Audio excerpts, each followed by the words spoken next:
Maya Chen stood at the gates of the National Defense Training Academy, her small duffel bag slung over her shoulder and determination burning in her dark eyes. At 22 years old and barely 5 feet 3 inches tall, she looked nothing like the other candidates gathering around her. The morning sun cast long shadows across the concrete courtyard, where nearly 200 hopefuls waited for their chance to enter the most prestigious military training program in the country. The whispers started almost immediately. A group of muscular men in their late 20s pointed in her direction, their voices carrying across the morning air. "Did you see that tiny girl over there?" One of them laughed, his voice dripping with disbelief. "She must be lost. Maybe she's looking for the community college down the street." His friends joined in the laughter, and soon other candidates were turning to look at Maya.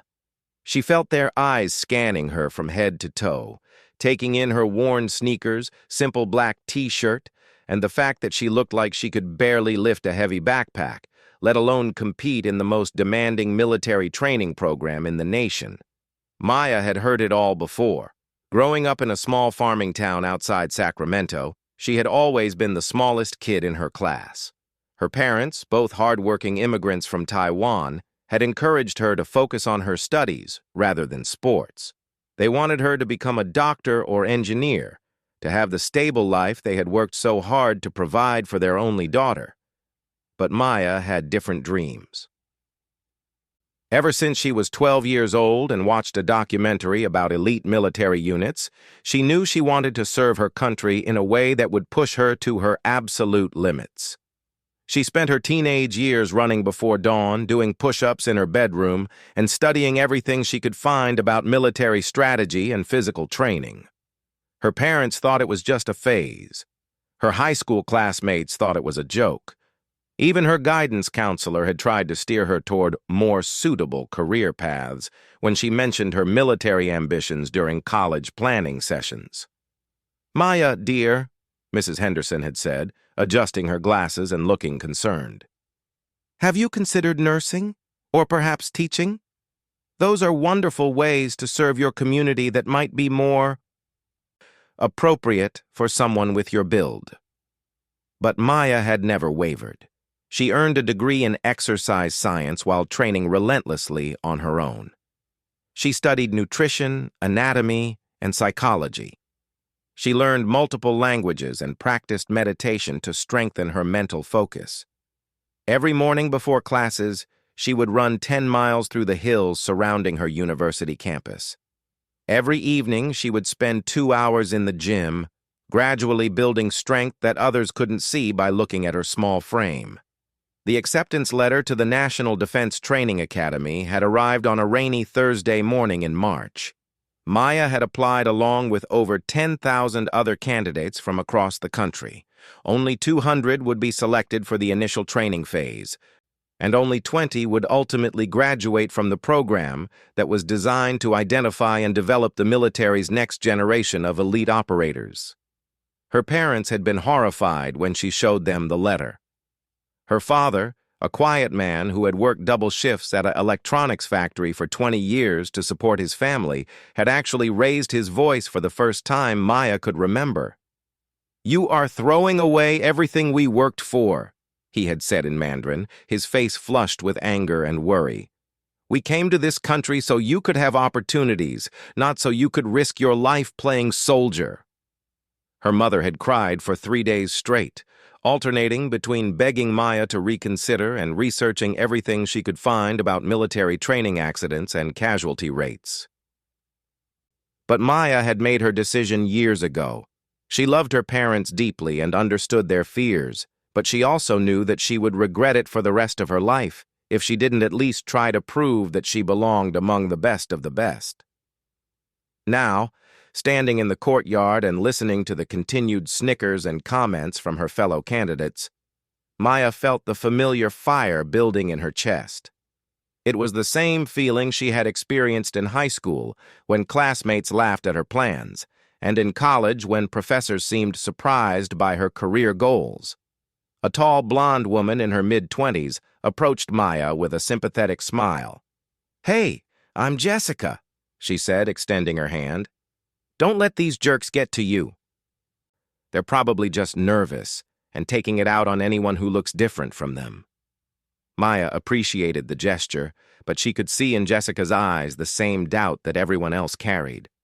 Jessica was clearly trying to be kind, but even her kindness was tinged with the assumption that Maya was out of her league. Thanks, Maya replied simply, shaking Jessica's hand. I'm Maya. So, what's your background? Jessica asked, clearly trying to make conversation while they waited. Military family? College athletics? Exercise science degree from UC Davis? Maya answered. No military family, no college sports. Jessica's eyebrows went up slightly. Oh, wow, so this is like your first real physical challenge? That's brave of you. I mean, I played Division I soccer and did 2 years of ROTC, and I'm still terrified about what we're getting into here. Maya just nodded politely. She had learned long ago that explaining her training background to people usually led to more questions and more doubt. Let them think what they wanted to think. She would let her performance speak for itself. The gates opened at exactly 7 o'clock, and a stern-looking man in his 40s stepped out to address the group. His name tag read Colonel Martinez, and his posture suggested decades of military experience. Welcome to the National Defense Training Academy, his voice carried clearly across the courtyard without any need for amplification. You are here because someone, somewhere, thought you might have what it takes to join an elite unit. Today begins a 16-week process that will test everything you think you know about yourself. Most of you will not finish this program. Some of you will be eliminated today. Some of you will quit when you realize what you've gotten yourself into. A few of you will be injured badly enough to require medical withdrawal. The crowd had gone completely silent. Maya felt her heart rate increase slightly, but not from fear, from excitement. Colonel Martinez continued. This program is not about who is the strongest or the fastest on day one. It is about who has the mental toughness to continue improving when everything hurts and everyone around you is telling you to quit. It is about who can make good decisions under extreme stress and who can be trusted by their teammates in life or death situations. His eyes seemed to scan the entire group before he continued. Before we begin, I want to be absolutely clear about something. This program was designed by examining the most demanding military operations in our nation's history. The standards you will be held to are not adjustable based on your size, your gender, your background, or your previous experience. Everyone will be expected to meet the same requirements. Everyone will carry the same weight, cover the same distances, and perform to the same standards. Maya felt several pairs of eyes glancing in her direction during this speech. She kept her gaze focused directly on Colonel Martinez. That said, the colonel's voice took on a slightly different tone. I have seen many surprises during my years running this program. Size and appearance can be very deceiving. Some of our most successful graduates have been people that others initially underestimated. The first day consisted primarily of paperwork, medical examinations, and basic fitness assessments. Maya moved through each station efficiently, noting the continued stares and whispered comments from other candidates. During the medical exam, the doctor seemed surprised by her muscle tone and cardiovascular health. Have you been training specifically for this program? Dr. Williams asked while reviewing her test results. For about 10 years, Maya replied. 10 years? The doctor looked confused. But you're only 22. I started preparing when I was 12. Dr. Williams made a note in her file and moved on to the next candidate, but Maya could see him shaking his head in bewilderment. The basic fitness assessment was held in the academy's main gymnasium. Candidates were tested on push-ups, pull-ups, sit-ups, and a 2-mile run. Maya had been doing these exercises for so long that they felt routine to her, but she noticed that many other candidates were already struggling during what was supposed to be just a baseline measurement. When it came time for push-ups, Maya dropped down next to a muscular man who had been particularly vocal about his doubts regarding her presence at the academy. His name was David, and he had mentioned several times that he had been a college football player and had served 2 years in the regular army. "Ladies first," he said with a smirk as they prepared to begin. The instructor called for them to start, and Maya began performing push-ups with perfect form, keeping her back straight and going all the way down until her chest touched the ground before pushing back up. She could hear David grunting and breathing heavily beside her. But she kept her focus on her own performance. After 2 minutes, the instructor called time. Maya had completed 68 push-ups. David had completed 41. "Did you count correctly?" David asked the instructor, looking confused and slightly embarrassed. "I counted correctly," the instructor replied matter-of-factly, before moving on to record the next candidate's score. The pull-up test produced similar results. Maya's small size actually worked to her advantage here, as she had less body weight to pull up than many of the larger candidates. She completed 19 pull-ups while David managed only 8. But it was during the 2-mile run that Maya really began to turn heads. She had been running long distances for so many years that covering 2 miles felt like a warm-up to her. She settled into a steady pace that she knew she could maintain, passing candidate after candidate as they moved through the course that wound around the academy grounds. Jessica, the friendly blonde woman from the morning, had started near the front of the pack, but was gradually falling back as the run progressed. Maya passed her at the 1-mile mark, offering a small, encouraging nod as she went by. By the time Maya reached the finish line, she was among the first 10 candidates to complete the run, and she wasn't even breathing heavily. Her time was 12 minutes and 38 seconds, which placed her in the top 5% of all candidates. As other candidates continued to finish the run over the next several minutes, Maya could see them looking at her with new expressions. The open mockery was gone, replaced by confusion and grudging respect. David finished the run nearly 2 minutes after Maya, his face red and sweat pouring down his shirt. As he walked past her during the cool-down period, he mumbled something that might have been an apology, but Maya didn't ask him to repeat it. The day ended with a briefing about what to expect during the coming weeks. Colonel Martinez outlined the various phases of training that would test everything from basic physical fitness to advanced tactical skills, psychological resilience, and leadership capabilities. "Tomorrow we begin Phase 1, he announced to the group. "Physical conditioning and team building. You will be divided into 8 teams of 25 candidates each. These teams will train together, compete together, and support each other throughout the entire program. The bonds you form with your teammates may someday save your life, so I suggest you start taking each other seriously right now." As the candidates were dismissed for the day, Maya gathered her things and prepared to head to the dormitory where she would be staying for the next 4 months. She was assigned to a room with 3 other women: Jessica, a serious-looking brunette named Angela, who had served as a Marine for 4 years, and a tall redhead named Sarah, who had been a competitive swimmer in college. The dormitory room was sparse but functional, with 4 narrow beds, 4 small lockers, and a single window that looked out over the training fields where they would be spending most of their waking hours for the foreseeable future. "So, Maya," Angela said as they unpacked their belongings, "where exactly did you learn to run like that? Because that was seriously impressive." "I've been training on my own for a long time," Maya replied, hanging her few civilian clothes in the small locker. "Training for what?" Sarah asked, clearly curious. "I mean, most people don't just train that intensively without a specific goal in mind." Maya paused in her unpacking.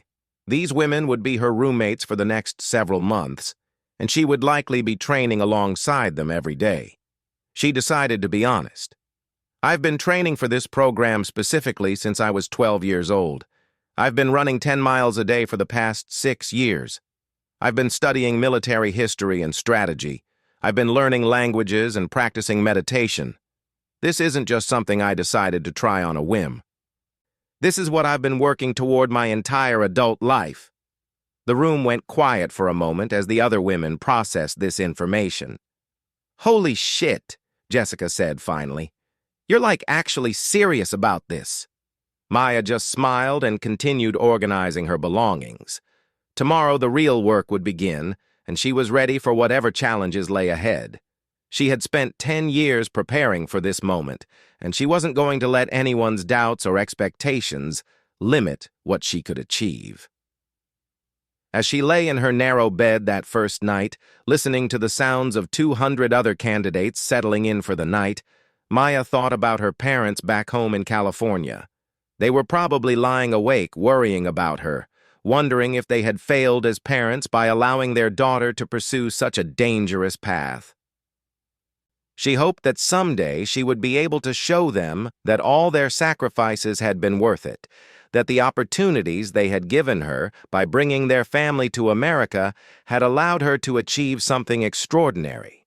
But first, she had to prove to herself and everyone else that she truly belonged here.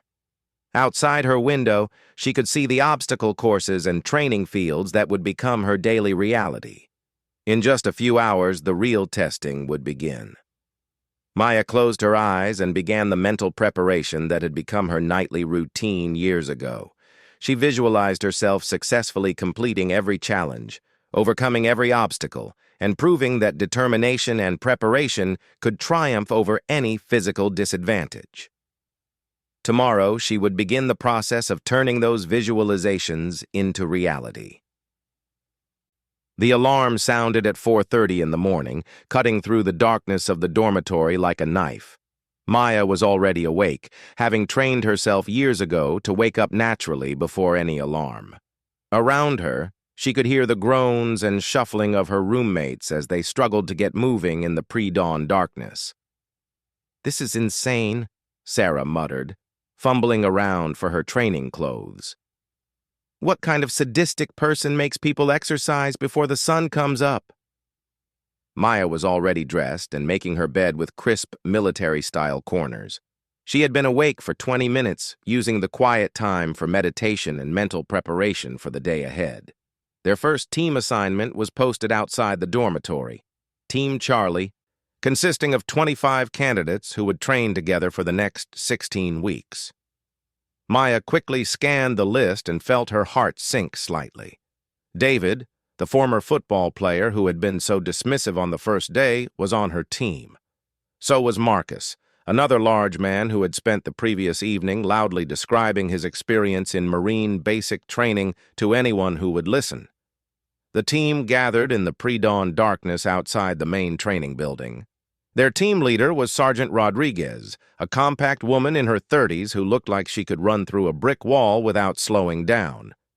"Good morning, Team Charlie," Sergeant Rodriguez's voice cut through the morning air with military precision. "For the next 16 weeks, you are no longer individuals. You are a unit. You will succeed together or fail together. The person standing next to you is the most important person in your life right now, because they are the only thing standing between you and elimination from this program." She began walking slowly in front of the group as she continued. "Today we start with a simple team exercise. You will carry your teammate on your back for 1 mile. Then you will switch positions, and your teammate will carry you for 1 mile. Simple enough?" Maya felt her stomach tighten. At her size, she would be at a significant disadvantage in this exercise. Most of her teammates outweighed her by 50 to 80 pounds, which would make carrying them extremely difficult. But being carried by someone else was almost as problematic, because her small size meant she wouldn't provide much of a challenge for her partner, and the instructors would certainly notice the imbalance.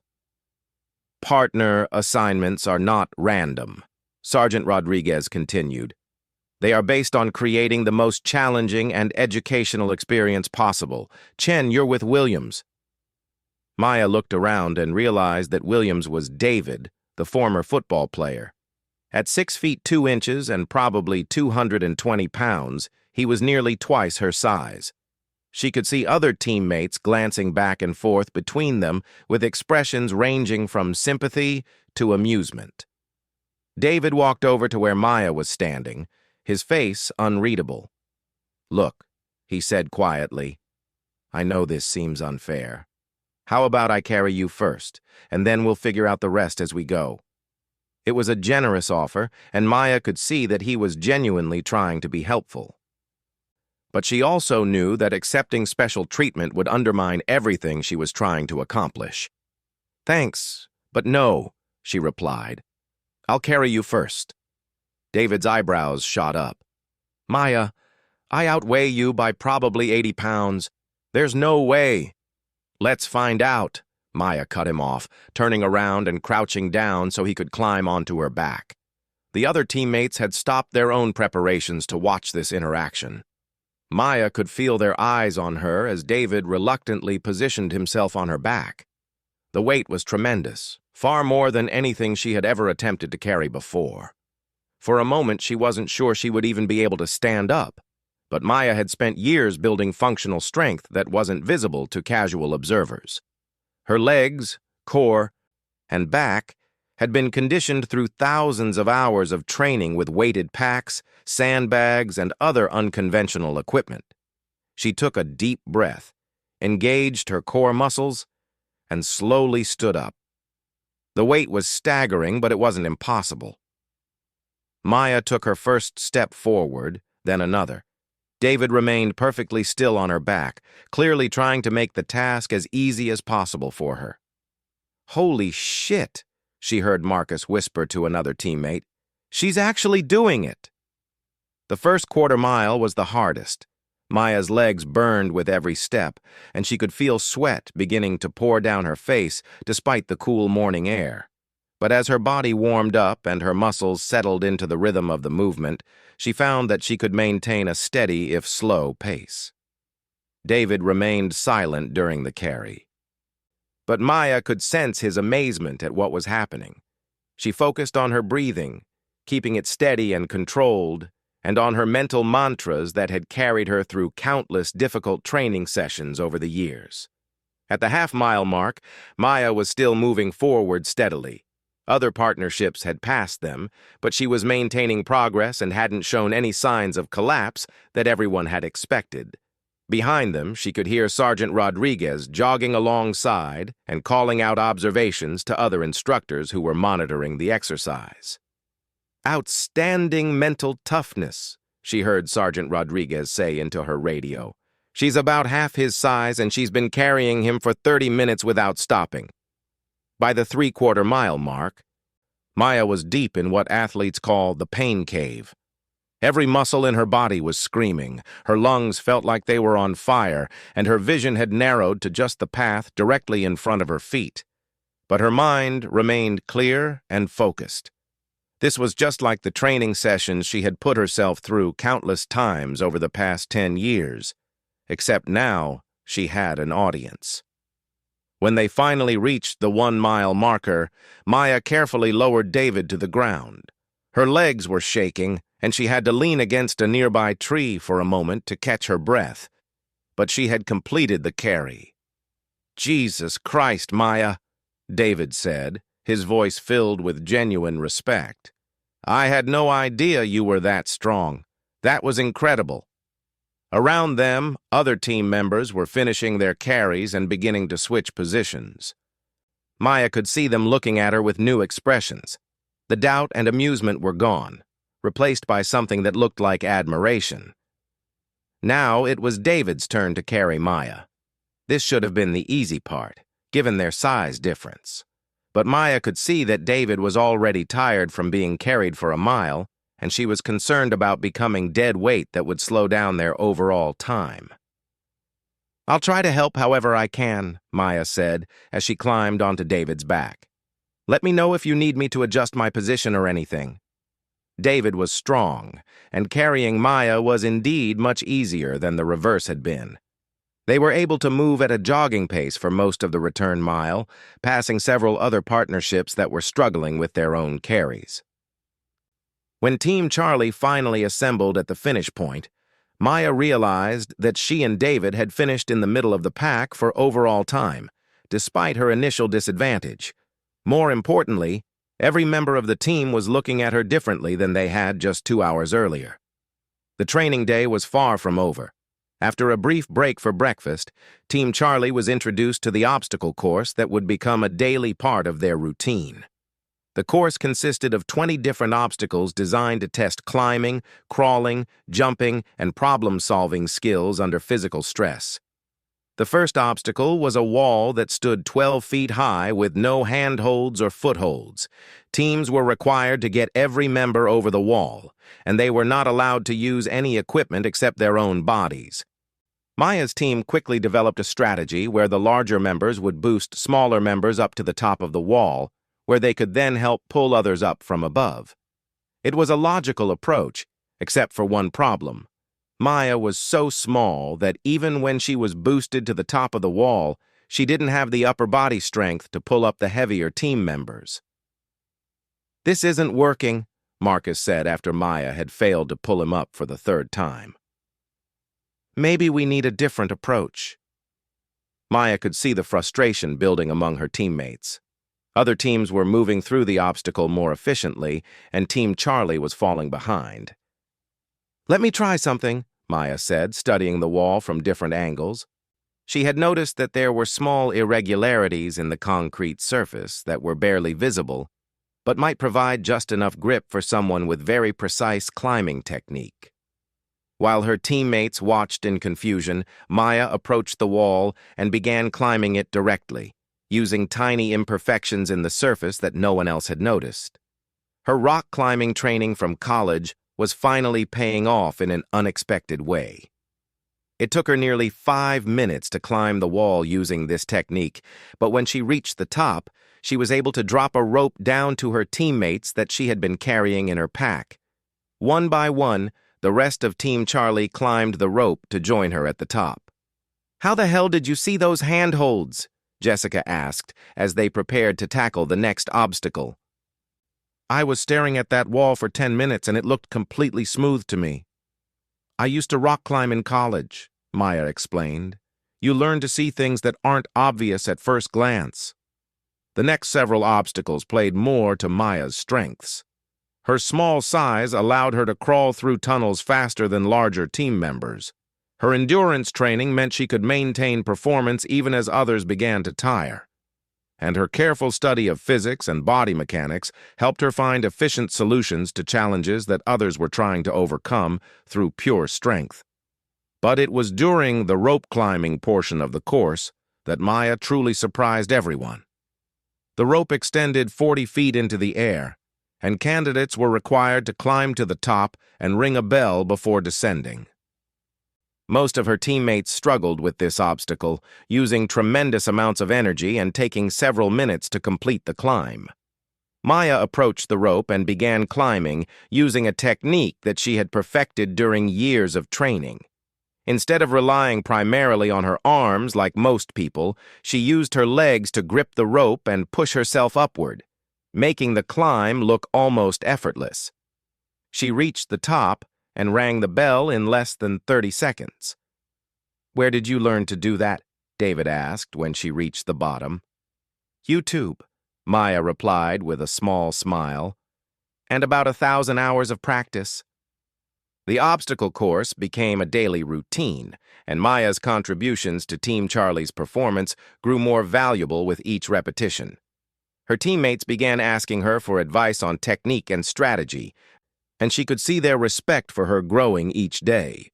But the physical challenges were only part of the program. The candidates were also subjected to psychological testing, leadership exercises, and academic coursework that covered everything from military history to advanced tactical planning. It was during a leadership rotation exercise that Maya faced her biggest challenge yet. Each team member was required to take turns leading the team through various scenarios, and their leadership abilities were evaluated by both instructors and teammates. When Maya's turn came to lead, she was given a scenario involving the rescue of simulated hostages from a building while under time pressure and with limited resources. The scenario was designed to test decision-making abilities, communication skills, and the ability to maintain team cohesion under stress. Maya had studied leadership theory extensively during her college years, but she had never actually been responsible for leading a group of her peers through a high-stress situation. As she looked at her 24 teammates waiting for her instructions, she felt a moment of doubt that was unlike anything she had experienced during the physical challenges. "Okay," Maya began, her voice steady despite her internal nervousness. "We need to approach this systematically. David and Marcus, I need you two to create a diversion at the front entrance to draw attention away from our primary entry point. Jessica and Angela, you'll be with me as we enter through the rear window. Everyone else will be positioned around the perimeter to provide security and backup support." "Wait a minute," Marcus interrupted. "Shouldn't the biggest guys be the ones going into the building? No offense, Maya, but if there's actual fighting involved..."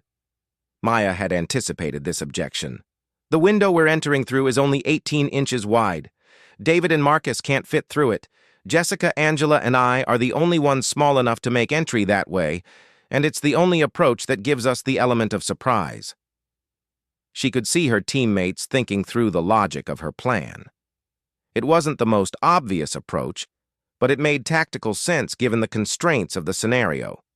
"What if you run into trouble inside the building and need backup?" David asked. "That's why we have the perimeter team and the diversion," Maya replied. "If something goes wrong with our approach, you shift to a direct assault through the front entrance. But the goal is to avoid that scenario altogether by maintaining the element of surprise." The exercise began, and Maya's plan unfolded exactly as she had described. The diversion drew the simulated enemies to the front of the building, while Maya, Jessica, and Angela entered through the rear window undetected. They located the hostages, neutralized the remaining guards, and had the situation resolved in less than half the time limit. "Excellent tactical thinking," the evaluating instructor told Maya after the exercise was completed.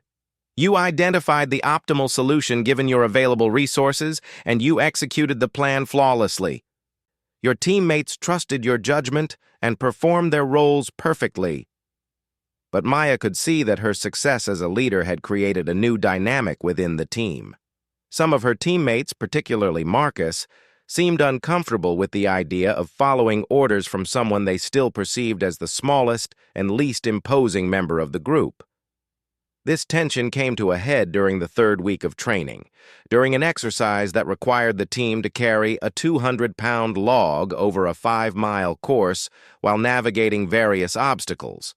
The log had to be carried by the team working together, and everyone was required to contribute equally to the effort.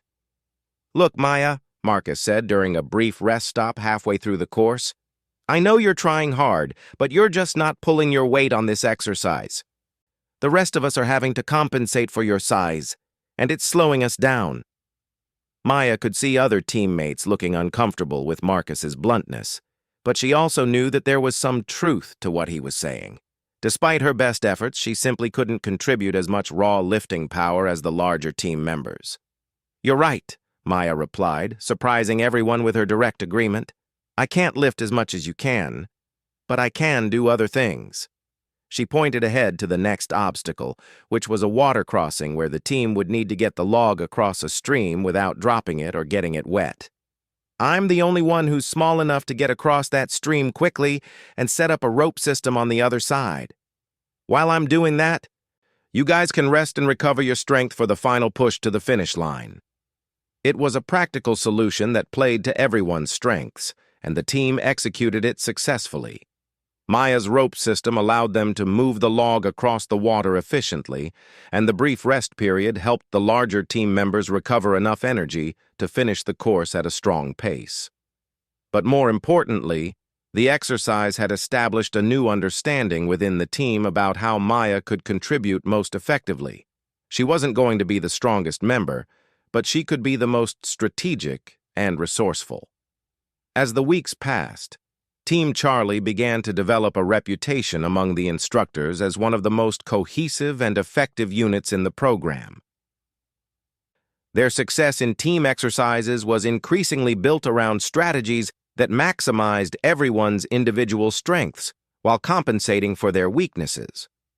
Maya found herself being consulted by teammates on everything from navigation to problem-solving to conflict resolution.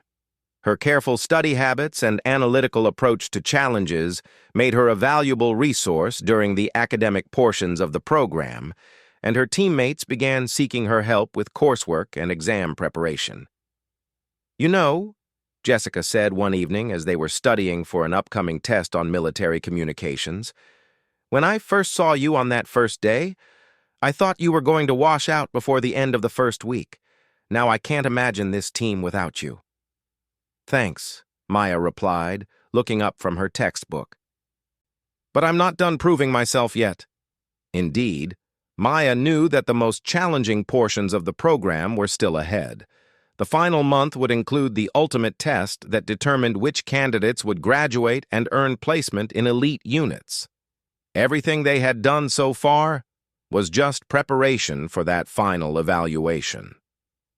As she lay in her bunk that night, Maya reflected on how much had changed since that first morning when her teammates had openly doubted her abilities. She had gained their respect through consistent performance and unwavering determination, but she also knew that respect could be lost just as quickly if she failed to meet the challenges that lay ahead. The academic coursework was becoming increasingly complex, covering advanced topics in strategy, psychology, and technology that would be essential for modern military operations. Maya excelled in these areas, often finishing at the top of her class on written examinations and earning praise from instructors for her analytical insights during classroom discussions.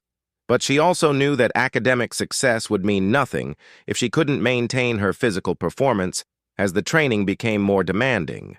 The daily runs were getting longer, the obstacle courses were becoming more complex, and the team exercises were requiring higher levels of endurance and mental toughness.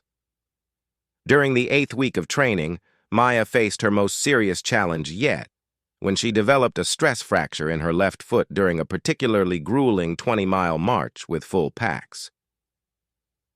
The injury was painful and could easily have provided her with a medical excuse to withdraw from the program with honor. She sat in the medical clinic, listening to the doctor explain her treatment options while fighting back the disappointment that threatened to overwhelm her. After coming so far and earning so much respect from her teammates and instructors, the possibility of being eliminated by injury felt devastating. "The fracture is minor," Dr. Williams explained, "but it needs time to heal properly. I can put you on medical leave for 6 weeks, and you can reapply for the next training cycle that begins in 8 months.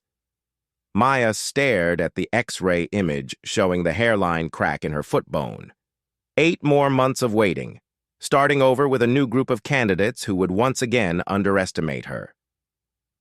Having to prove herself all over again from the beginning. "What if I stay in the program?" Maya asked. "What are the risks?" "Staying in the program could turn a minor injury into a major one," the doctor replied. "You could end up with a complete fracture that would require surgery and months of rehabilitation. It's not worth the risk." But as Maya walked slowly back to her dormitory that afternoon, she realized that she had already made her decision. She had spent too many years preparing for this opportunity to give up now because of a minor setback. She would find a way to continue training while managing the injury, even if it meant enduring additional pain and taking extra precautions.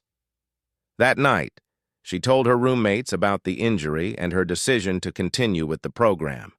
They were supportive but concerned, and they all understood the implications of her choice. "Are you sure about this?" Angela asked. "There's no shame in taking time to heal properly and coming back stronger." "I'm sure," Maya replied. "I didn't come this far to quit now." Over the next several weeks, Maya had to modify her training approach to accommodate her injury. She couldn't run as much as she wanted to, so she focused more intensively on upper body strength training and swimming for cardiovascular conditioning. She used ice baths and careful pain management to control the inflammation in her foot while still participating in essential team exercises. Her teammates rallied around her during this period, offering to carry extra weight during team marches and providing support during exercises where her mobility was limited. The bond that had developed within Team Charlie proved to be stronger than Maya had realized, and their collective performance actually improved as they learned to work together even more closely to compensate for her temporary limitations. By the 10th week of training, Maya's injury had healed enough for her to return to full participation in all activities. Her teammates cheered when she completed her first full-speed obstacle course run in nearly a month, and the instructors noted in their evaluation reports that she had demonstrated exceptional mental toughness by continuing to excel in the program despite significant physical adversity. But Maya knew that her greatest challenges still lay ahead. The final 6 weeks of the program would include the comprehensive evaluation that would determine her fate and the fate of every other candidate in the program. Everything she had accomplished so far had been preparation for that ultimate test. The final evaluation phase of the National Defense Training Academy was legendary among military circles. Known simply as the Crucible, it was a 7-day continuous exercise that tested every skill, every lesson, and every limit that candidates had discovered during their 16 weeks of training. Only candidates who passed the Crucible would graduate from the program and earn placement in elite military units. Maya stood with the remaining members of Team Charlie in the pre-dawn darkness of Monday morning, waiting for the instructions that would begin their ultimate test. Of the original 25 team members, only 18 remained. 7 had been eliminated during the previous weeks due to injury, academic failure, or inability to meet the increasingly demanding physical standards. But those who remained had been forged into something special. Maya could see it in their faces as they stood together in the cold morning air. They were no longer the collection of individual candidates who had met for the first time 4 months earlier. They were a unit, bound together by shared hardship and mutual respect. Colonel Martinez appeared before the assembled candidates at exactly 5 o'clock, his expression more serious than Maya had ever seen it. Behind him stood a team of evaluators from various elite units within the military, including representatives from Special Forces, Navy SEALs, and Marine reconnaissance units. These would be the people who would decide their fates. "Candidates," Colonel Martinez began, his voice carrying across the assembly area with absolute authority. "The next 7 days will be the most demanding period of your lives. You will be tested on everything you have learned during this program, and you will be pushed beyond what you believed possible. Some of you will not finish. Some of you will discover that you are capable of far more than you ever imagined." Maya felt her heart rate increase, not from nervousness, but from anticipation. This was the moment she had been working toward for more than 10 years. "The Crucible consists of 5 major phases," Colonel Martinez continued. "Individual skills assessment, team problem-solving under extreme stress, survival and evasion exercise, leadership evaluation, and finally, the comprehensive physical and mental challenge that we call the Gauntlet. Each phase will eliminate candidates who do not meet our standards. Those who successfully complete all 5 phases will graduate from this program and earn the right to serve in our nation's most elite units."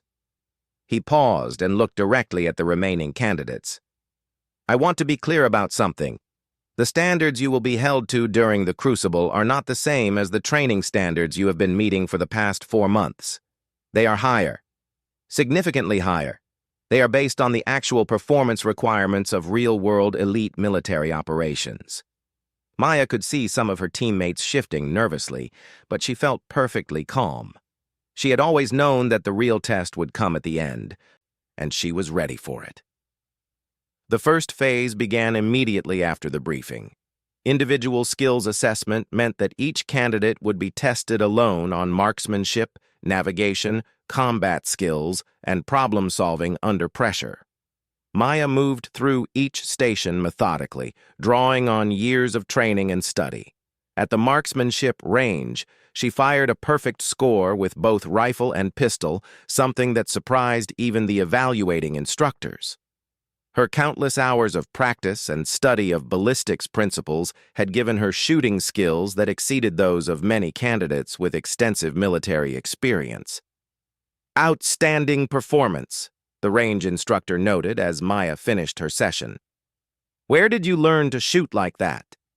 "Books and practice," Maya replied simply. Lots of practice. The navigation exercise required candidates to find their way through unfamiliar terrain using only a map and compass, while carrying a 40-pound pack and reaching checkpoints within specific time limits. Maya's orienteering skills, developed through years of solo training runs in the mountains around her university, allowed her to complete the course faster than any other candidate in her group. But it was during the combat skills assessment that Maya truly began to stand out. The exercise involved a series of simulated close-quarters combat scenarios where candidates had to neutralize multiple opponents while protecting simulated civilians. Maya's small size and quick reflexes gave her advantages that became apparent only under these specific conditions. "She moves like water," Maya heard one of the evaluating instructors say to another as she completed a particularly complex scenario. "I've never seen anyone that size control space so effectively." Maya had spent years studying martial arts and combat psychology, understanding that technique and timing could often overcome size and strength advantages. The skills she had developed were finally being tested in realistic scenarios, and the results spoke for themselves. By the end of the first day, Maya had scored in the top 5% of all candidates on the individual skills assessment. More importantly, she had begun to notice a change in how the evaluating instructors looked at her. The initial skepticism was gone, replaced by genuine professional interest. The second phase, team problem solving under extreme stress, brought the remaining members of Team Charlie back together for a series of challenges that would test their ability to function as a unit under the most demanding conditions imaginable. Their first challenge was presented as a rescue scenario where they had to extract simulated hostages from a building while under time pressure and with limited ammunition. But Maya quickly realized that the real test was not the tactical situation itself, but their ability to maintain team cohesion while operating under severe psychological stress. The evaluators had deliberately designed the scenario to create conflict within the team by providing incomplete information and contradictory objectives. Maya watched as several other teams began to break down under the pressure, with team members arguing over strategy and leadership. "Wait," Maya said as her own team began to show signs of the same dysfunction. "This isn't about the hostages. This is about whether we trust each other enough to work together when everything seems to be falling apart." Her teammates stopped their debate and looked at her. "What do you mean?" David asked. "Look at the scenario parameters," Maya explained quickly. "They're designed to be contradictory. The real test is whether we can function as a team even when we don't have perfect information or clear guidance from above." Jessica nodded slowly. "So what do you think we should do?" "We stick to our principles," Maya replied. "We prioritize civilian safety, we support each other, and we make the best decisions we can with the information we have. Whatever happens, we do it together." Team Charlie's performance during this phase became a model that the instructors would later use in training future classes. They maintained their cohesion and mutual support despite increasingly chaotic scenarios, and they consistently found creative solutions to seemingly impossible problems. Maya's role as the team's strategic thinker became more prominent during this phase. Her teammates naturally turned to her when they needed to analyze complex situations quickly, and her recommendations proved consistently sound, even under extreme pressure. The third phase, survival and evasion, was conducted in a wilderness area 50 miles from the academy.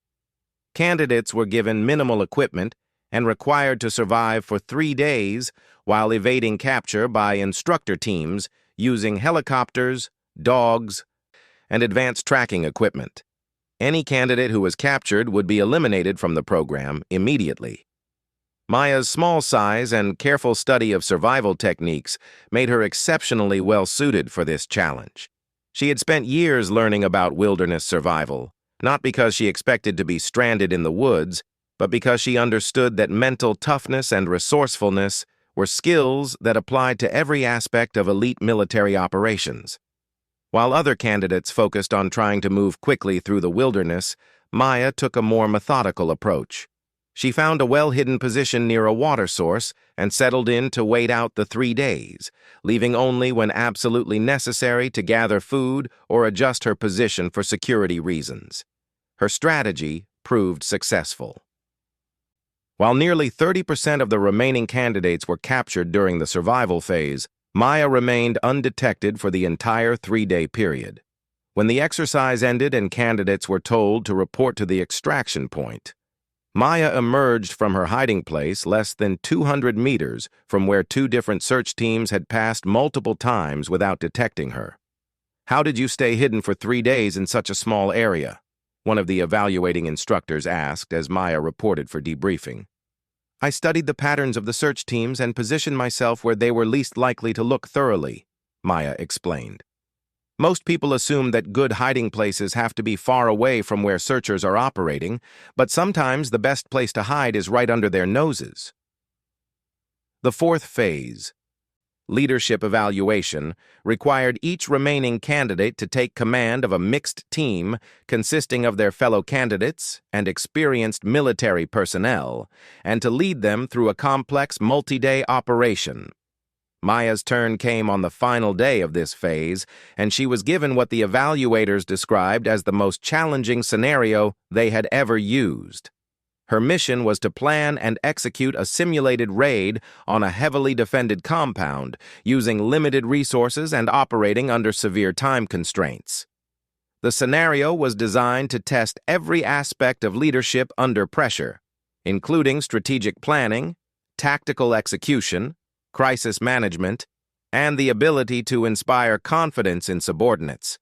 Maya spent 6 hours developing her plan, consulting with team members, studying intelligence reports, and considering every possible contingency. When she presented her strategy to the evaluating panel, her thoroughness and attention to detail impressed even the most experienced officers. "This is graduate-level tactical planning," one of the evaluators commented to his colleagues. "She's thought through contingencies that some experienced officers would miss." But planning was only half the challenge. Maya then had to lead her mixed team through the actual execution of the mission, adapting to changing conditions and making split-second decisions that would determine success or failure. The operation unfolded almost exactly as Maya had planned. Her careful preparation allowed the team to overcome every obstacle they encountered, and her calm leadership during the most intense moments kept everyone focused on their objectives. When they finally secured their objectives and extracted successfully, Maya had led what the evaluators later described as the most flawlessly executed mission in the history of the program. "Outstanding performance," Colonel Martinez told Maya during her individual debriefing. "You demonstrated strategic thinking that surpassed many officers with years of experience, and your team followed you without hesitation even during the most dangerous moments. That level of trust and confidence is something that cannot be taught." But Maya knew that her ultimate test still lay ahead. The gauntlet was legendary among military personnel, a final challenge that combined physical endurance, mental toughness, and technical skills in ways that pushed candidates to their absolute limits. It was also where all previous academy records were set, and where Maya would either prove herself definitively or finally discover a challenge that exceeded her capabilities. The gauntlet began before dawn on Saturday morning. The remaining candidates, now numbering only 43 from the original 200, gathered at the starting line of what appeared to be a standard obstacle course. But Maya could see that this course was different from anything they had encountered during training. The obstacles were higher, longer, and more complex, requiring not just physical ability, but also problem-solving skills and technical knowledge. The gauntlet consists of 27 obstacles covering a total distance of 15 miles, Colonel Martinez announced. Each obstacle tests different skills and must be completed successfully before you can proceed to the next one.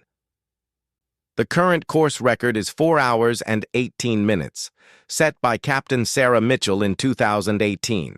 Any candidate who completes the gauntlet in under 6 hours will graduate from this program. Any candidate who fails to complete it within 8 hours will be eliminated. Maya felt a surge of excitement as she heard these parameters. A record that had stood for 7 years meant that she would be competing against the performance of truly exceptional individuals. But it also meant that the record was achievable, and Maya had always believed that records existed to be broken. The first obstacle was a wall climb that extended 30 feet into the air, followed by a rope traverse across a 60-foot gap, followed by a tunnel crawl through 100 meters of increasingly narrow passages. Maya approached each challenge methodically, using the techniques she had perfected over months of training while maintaining a pace that she knew she could sustain for the entire 15-mile course. By the time she completed the first 5 obstacles, Maya had moved into the lead group of candidates. More importantly, she was feeling strong and confident, with her breathing and heart rate well within manageable ranges. The middle section of the course tested navigation and problem-solving skills, requiring candidates to find their way through a series of checkpoints while carrying increasingly heavy loads and solving complex puzzles at each station. Maya's years of academic preparation and her systematic approach to problem-solving gave her significant advantages during this section. She began to pull away from the other candidates, not by moving faster, but by solving the required problems more efficiently and making fewer navigational errors. By the time she reached the halfway point of the course, she was nearly 15 minutes ahead of the nearest competitor and was on pace to break the long-standing course record.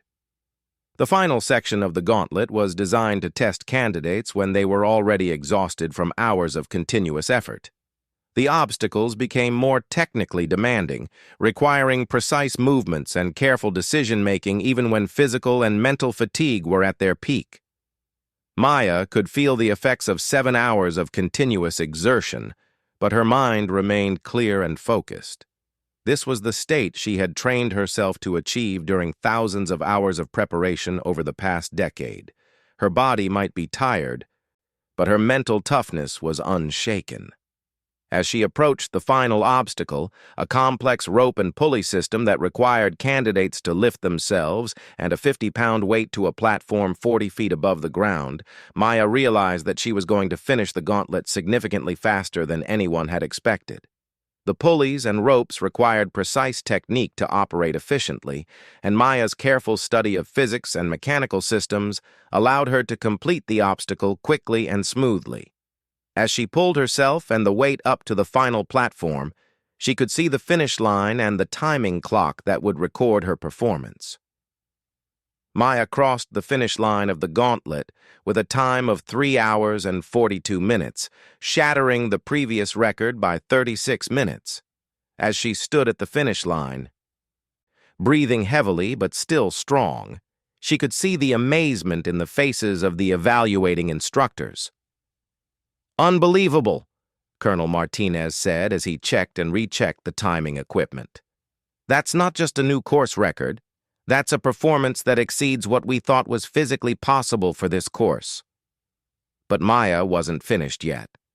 As she waited at the finish line for other candidates to complete the gauntlet, she realized that her record-breaking performance had created something more significant than just personal achievement. It had changed what everyone believed was possible. Over the next several hours, candidate after candidate crossed the finish line with times that exceeded their previous personal bests. Maya's performance had inspired the entire group to push themselves harder than they had ever pushed before. Her teammate David finished with a time that would have set a new record if Maya hadn't already obliterated the old one. Jessica, Angela, and Marcus all completed the gauntlet with performances that exceeded the previous record.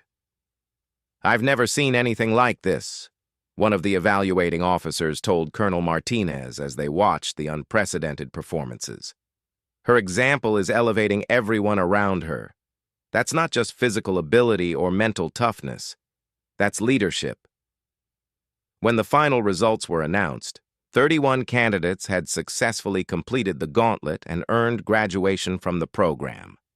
Maya had not only broken every previous record, but she had helped create the highest graduation rate in the program's history.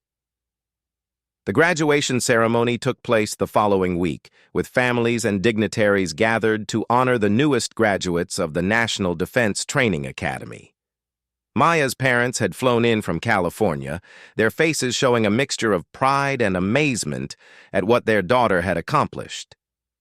"When you were 12 years old and told us you were going to join the military," Maya's father said to her after the ceremony, "we thought it was a child's fantasy. We never imagined that you would achieve something like this." Maya hugged both her parents, understanding for the first time how difficult it must have been for them to watch her pursue such a demanding and dangerous path. "Thank you for supporting me even when you didn't understand," she said. "I couldn't have done any of this without knowing that you believed in me." Colonel Martinez approached Maya and her family during the reception following the ceremony. "Maya, I want you to know that your performance during this program has been truly extraordinary. But more than that, your leadership and determination have helped make everyone around you better. That's the mark of truly elite military personnel." He handed her a folder containing her assignment orders. "You've been selected for assignment to the most demanding unit in our military. They specifically requested you after reviewing your performance records." Maya opened the folder and felt her heart skip a beat as she read her assignment. She would be joining a unit that she had only read about in classified publications, a group so elite that most people didn't even know it existed. As the ceremony concluded and Maya prepared to begin the next phase of her military career, she thought back to that first morning when she had stood outside the academy gates listening to other candidates laugh at her presumption.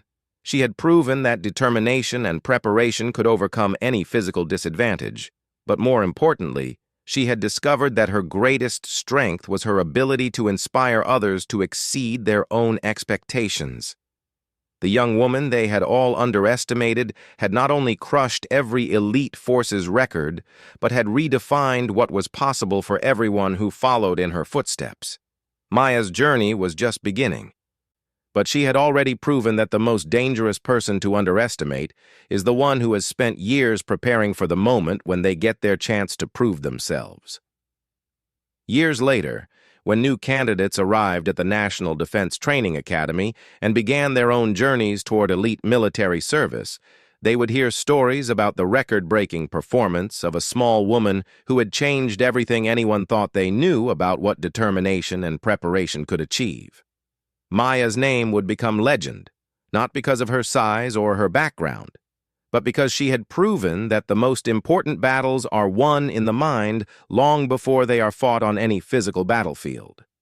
She had shown that respect is not given based on appearance or assumptions, but earned through performance and character under the most demanding circumstances imaginable.